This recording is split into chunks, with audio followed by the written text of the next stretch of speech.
para a era que eu chamo da Era da Grande Verdade. E por que a Era da Grande Verdade? Porque com a vinda de nosso Senhor Jesus Cristo, com a Igreja Católica iluminando todas as nações, agora vai se tentar chegar à verdade em todas as áreas do conhecimento. A verdade na história, a verdade na medicina, a verdade na política, a verdade no direito, a verdade na arquitetura, a verdade na guerra. Então não é à toa que, amando a beleza, os homens vão construir as maiores catedrais do mundo. Amando o próximo, os homens vão construir hospitais, orfanatos, casas para leprosos. Amando o conhecimento, monges copistas em toda a Europa vão copiar grande parte dessas obras do mundo antigo e também dos escritos dos primeiros padres. Católicos vão fundar escolas, vão fundar universidades, vão inventar a imprensa. Então, tem-se um amor que vai se difundir por todas as áreas do conhecimento. Então, se no mundo grego era preciso aplicar uma grande energia, fazer um grande esforço para chegar à verdade, no mundo medieval, a verdade está em todo lugar, para todas as classes sociais. E todas as classes sociais, de certa forma, eles são partícipes dessa verdade, uma verdade que entra em todas as camadas da sociedade. Então, nós entramos numa era que eu tenho chamado de a era da grande verdade. Então, significa, é sempre bom referendar isso, que a Idade Média foi uma época sem pecado, sem desafios,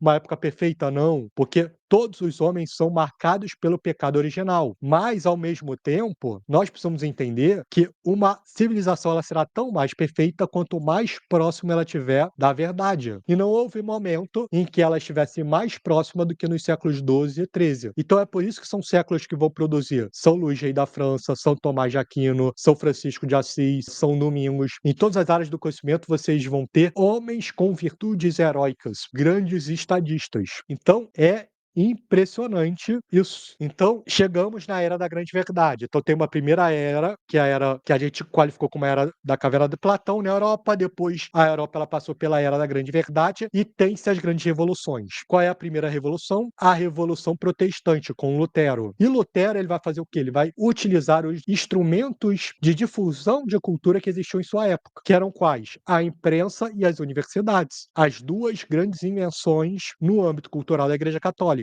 Então é isso que nós vamos ter na Idade Média. E a revolução, o pensamento revolucionário vai ganhando cada vez mais projeção a partir de Lutero. Vai ter uma segunda revolução, que é a Revolução Francesa, uma terceira revolução, que é a Revolução Comunista. Os meios de comunicação vão se multiplicando. Antes você tinha a imprensa, e ainda assim, imprimir um livro era caro, né? Você tinha tipografia antiga, tinha que fazer lá pecinhas para cada letrinha das Sagradas Escrituras. Então, é interessante ver os comentários de vocês, o quanto vocês conseguem nos acompanhar aqui, porque o nível das pessoas que nos acompanham no YouTube é muito alto, né? Então, Maria de Lourdes, e ainda mais, na Idade Média, Deus era o centro e não o homem. Por isso que é a Era da Grande Verdade, porque Deus inspira tudo que o homem está fazendo. E porque hoje nós vamos chegar lá, nós chamamos da Era da Grande Mentira, porque sai, como Maria de Lourdes está dizendo aqui, Deus no centro, teocentrismo, por o homem no centro, o antropocentrismo. Então, vão comentando aí, pessoal, se vocês estão conseguindo me acompanhar. Então, nós temos uma primeira era aqui, que é da Caverna de Platão, uma segunda era, que é a da Grande Verdade, e a gente chega no século XX, esses meios difusores de cultura, que antes estavam muito concentrados em livros, eles começam a se multiplicar, porque além dos livros, você vai ter cada vez mais panfletos, você vai ter rádio, cinema e um pouco depois TV. Então, analisando esse cenário do início do século XX, vai ter um autor que vai voltar lá para a ideia da Caverna de Platão com uma outra analogia que é bem interessante, que é o Richard Weaver, no livro Ideias Têm Consequências. Ele vai dizer, olha, no início do século XX, nós não estamos mais na Caverna de Platão, agora nós estamos na era da Grande Lanterna Mágica. E ele vai dizer, olha, a era da Grande Lanterna Mágica é uma versão contemporânea da Caverna de Platão. Que ele vai dizer, olha, a parede que agora as pessoas do início do século XX têm na frente é uma parede na qual se projetam imagens, que é o que? A imprensa, o cinema, a rádio, um pouco depois a TV e a internet. Só que, como a revolução avançou, você já tem a Revolução Protestante, já tem a Revolução Francesa, já tem a Revolução Comunista, quem são os donos da Grande Lanterna Mágica? São os revolucionários. Então, começa a haver ali no início do século XX um caminho para o monopólio cada vez mais da informação. Então, a Grande Lanterna Mágica, que projeta a TV, quantas famílias ainda hoje hoje assistem Globo 5, 6 horas por dia, absorvem tudo que a Globo News coloca em suas mentes. O que a Globo diz é verdade, o que a Globo condena é mentira. O que é isso? É a grande lanterna mágica. O que os grandes meios de comunicação têm difundido pelo YouTube, pelas redes sociais, é a grande lanterna mágica. As pessoas absorvem aquelas informações e repetem aquelas informações, tomando essas informações como verdadeiras. Gente, voltem para a imagem que eu apresentei no início da live. Vejam se não é muito parecido com a caverna de Platão. Todas as pessoas estão presas, reféns de uma grande tela que está sob a sua frente, seja a televisão, seja o computador, seja o celular, absorvendo o que os revolucionários têm para passar. E aí o Duível vai dizer: olha, o que torna o papel dos filósofos muito mais difícil. Porque no mundo antigo, Platão, Sócrates, Aristóteles, eles tinham uma dificuldade menor para difundir a verdade, porque pelo menos eles tinham igualdade de condições. Com a grande lanterna mágica, o povo ele é bombardeado toda hora pelos grandes meios de comunicação de que ele deve fugir da religião verdadeira, ele deve buscar a todo momento o prazer e a todo momento fugir da dor. Eles apresentam uma doutrina que é inversa à doutrina de nosso Senhor Jesus Cristo. Porque nosso Senhor Jesus Cristo vai dizer: quem quiser salvar a si mesmo, renegue-se a si mesmo, tome a sua cruz e siga-me. Nosso Senhor prega uma religião de sofrimento. A grande lanterna mágica vai difundir uma visão de prazer. Vocês têm que ter a maior casa, o maior carro, as melhores roupas, as melhores viagens, tirar foto e compartilhar sua vida no Instagram. A grande lanterna mágica vai toda hora jogando esse tipo de informação para o povo. E aí vejam a dificuldade agora de uma pessoa que despertou para a tradição, que entendeu que é a doutrina da igreja, que entendeu que precisa morar numa paróquia tradicional, mas não tem os meios de comunicação à disposição da grande lanterna mágica. Então vejam que a partir do início do século XX fica muito difícil para os católicos reagirem a esse movimento de uma caverna de Platão potencializada e que virou a grande lanterna mágica de Richard Weaver em Ideias Têm Consequências. Ou seja, a coisa vai ficando cada vez mais difícil.